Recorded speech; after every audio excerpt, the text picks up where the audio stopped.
कहा बोली चल सूरज भगवान आ गई।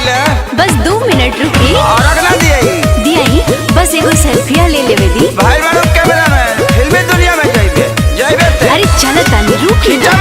बस हो गई चल रे ओफो सब लोग देता और चला दे सैया धरी कल सुपवा हाथ में सेल्फी लेबो हम छोटी माई के साथ में। अच्छा तुझे बाद में हुई सेल्फी ले आई मारा सैया धरी कल सुपवा हाथ में सेल्फी लेबो हम छोटी माई के साथ में। सेल्फी खींचत कदी हलू रातिया से दिन सेल्फी खींचत कदी हलू रातिया से दिन दया बका बया रख दे पूरे धनी फुट गइल देखा किरीन अब का बया रख दे पूरे धनी फुट गइल देखा किरीन। बोला बोला छठी मैया की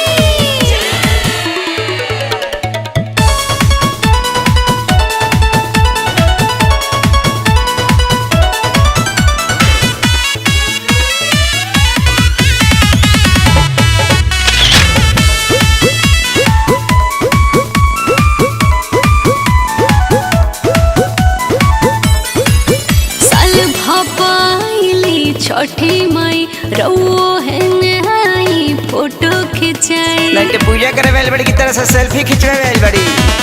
संगही के आई सभे केहू चल गई घाटवा से घरे तोहरा तसेला फीले हला से ये जान मन नहीं भरे तू डाल के मोबाइल खाली कर एक दो तीन दया बका बया रख दे पूरे धनी फुट गइल देखा के रे दया बका बया रख दे पूरे धनी फुट गइल देखा के रे। चल रउओ ना बिना मतलब के परेशान बानी लइका रोआ थई घरे चल बे कुछ सुतल होई अभी खेसारी माई के महिमा महान हो सोशल मीडिया पर करम हम बखान हो। अच्छा सोशल मीडिया पर ही पूजवा का हो इहो होई यादो राजा सोनू कहता रे तोहरा से बतियालमा फेसबुक व्हाट्सएप से गोरी हटाला अपन